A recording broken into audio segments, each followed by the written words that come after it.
এই যে চানাচুর, এই যে পেঁয়াজ, এই যে মটর কলাই, ছোলা কলাই, আর এই ধনে পাতা,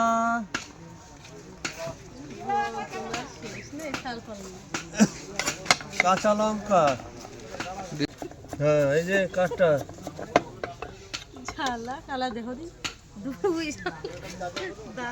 কাঁচা লঙ্কা দেবো না না দেবো না না তাহলে হলো না। এই যে মশলা,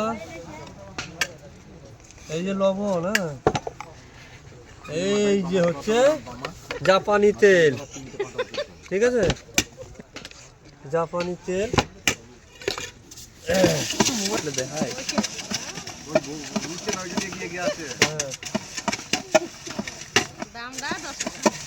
দামটা 10 টাকা করে, এই 20 টাকা করে প্যাকেট। আর আসবে আসবে আসবে।